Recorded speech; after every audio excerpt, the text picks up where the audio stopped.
Yo, welcome to week 20 of the weight loss journey. And at this point, continue to celebrate your victories. Continue to stay steady in all your work and your total daily energy expenditure numbers, your workouts, making sure you give yourself ample amount of time of rest, and make sure you continue to, most importantly, envision yourself there. Envision yourself accomplishing your goal, being at your goal weight. Um, Imagine all the things that you will be doing and all the things that you have set for yourself once you reach that goal. And know that it's only a matter of time before you get there. Even though I know that it's months away, or you're saying that, well, you still have like 50 pounds to go, or whatever your goal may be.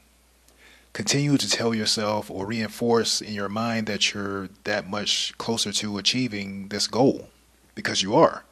You're making the steps. You're putting it in your head every day that you're going to remain consistent. You're going to remain disciplined. You're going to find those key points of awareness where you can invoke those new and healthier alternatives into your lifestyle so that you can continue to grow and continue to get to your path and your goal quicker. So continue to meditate on that. Continue to meditate on where you want to be and your end goal because you're going to be there sooner than you expect. And this is a vital point because you don't want to get so consumed with the scale. That was my mistake on my weight loss journey, where you become so consumed with the scale that you basically forget that, the losing weight aspect of the weight loss journey is fairly easy. You're going to get there, get to your goal weight fairly quickly. It's the mental aspect that we have to work on, and that is the thing that's we're working on. After you hit that number on the scale, and do you go into a body recomposition phase, or do you maintain the weight that you're at? Or do you, add a little more calories back to your diet and go up to a weight that you feel is more sustainable or look better for yourself or you find yourself more comfortable being? All these things are factors that play a part. So I say meditate on envisioning yourself there because becoming obsessed with the scale will allow you to fall into that trap of getting to that point of where you do hit the number on the scale and you think that some magical transformation is going to happen and you're going to be this person that you always envision yourself being, and that won't happen. I thought that way when I was on my weight loss journey, and I thought that like once I get that number on the scale, the 280, which was my goal weight of losing 100 pounds, going from 385 to 280, I thought that something magical was going to happen. I was going to just be more automatically be more confident and automatically just be more, I guess, confident in my actions and sure of myself, and my self-image would change.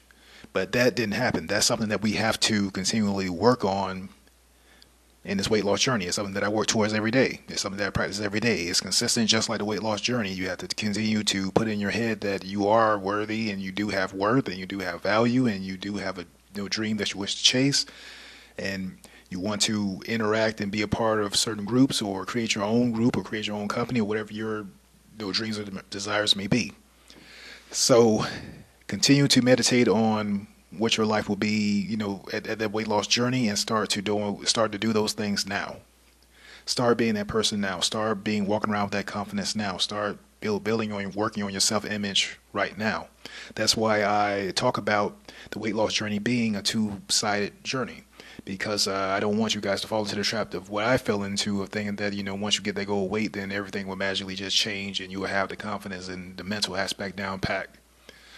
The reason that people put on weight when they hit their goal weight and they relapse back and probably were bigger than they were before they started the weight loss journey is because of the lack of the mental aspect of the journey, which is them working on your self-image, working on those goals post weight loss journey, and not letting the weight loss journey be the over consuming thing of your journey or your experience on the weight loss journey, assessing over the number on the scale. Focus more on the other things that are going on in life, your family, your environment, the things that you do, the things you enjoy doing, the way that you would like to be perceived when you enter the room, or how would you, like when you speak, how would you want people to interpret the things that you say or the vibe that you give off. Those things are more important than just the losing weight and being overconsumed with the weight loss journey. Getting to the number on the scale is not going to magically change your life. So I'm going to keep hammering that in this video.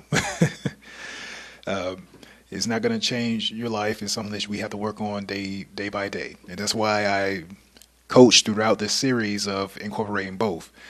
You're going to have to do the work of addressing those past traumas and getting those chains of those past traumas off you.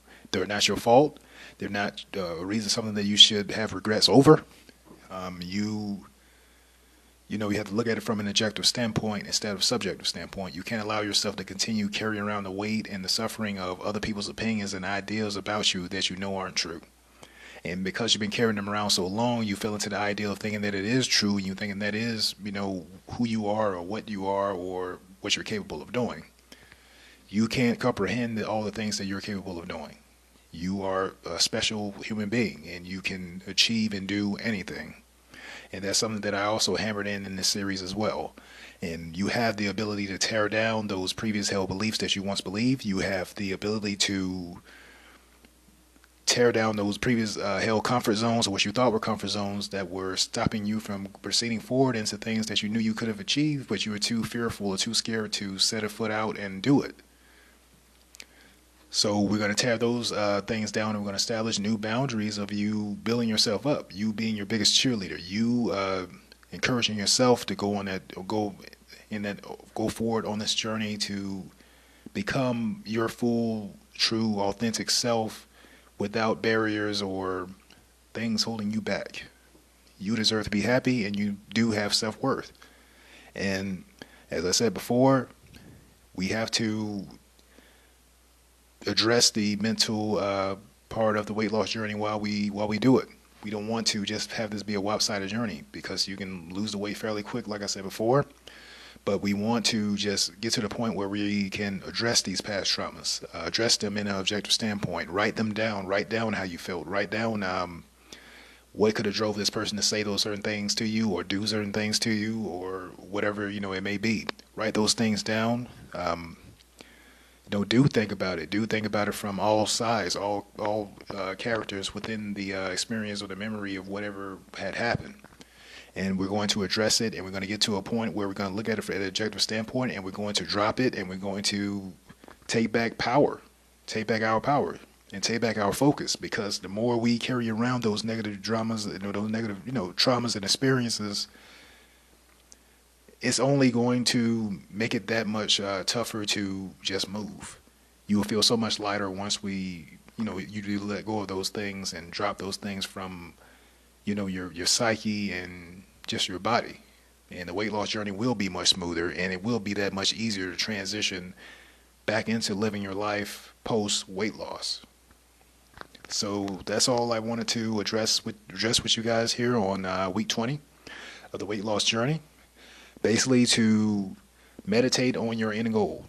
Meditate on the things that you're working towards outside of the weight loss journey, and not so much obsessing over the number on the scale, because those things will come fairly quickly. I already told you all the reasons that would make a scale stay stagnant or increase in weight. We all know that it could be anything from inflammation, lack of sleep, everything that you ate the previous hours before didn't completely digest. You didn't have your bowel movements or urinated, or you just stressed out, or it could be any factors. You worrying about something, whatever it may be. All these things affect the different weight, the different numbers on the scale. So it can also be just you just getting to a point where you just feel like you're just over consumed, or overwhelmed rather. Overwhelmed with everything that's going on with the weight loss journey of you trying to achieve a milestone, or how many pounds you're trying to lose for that said week. You're only human. Give yourself a break. Don't be afraid to give yourself a break. Don't be afraid to take a week off. Don't be afraid to do 100 calories more or 200 calories more. Be patient with yourself, and know that you will succeed on this journey, and it's only a matter of time before you get there. This is week 20 of the weight loss journey. Peace.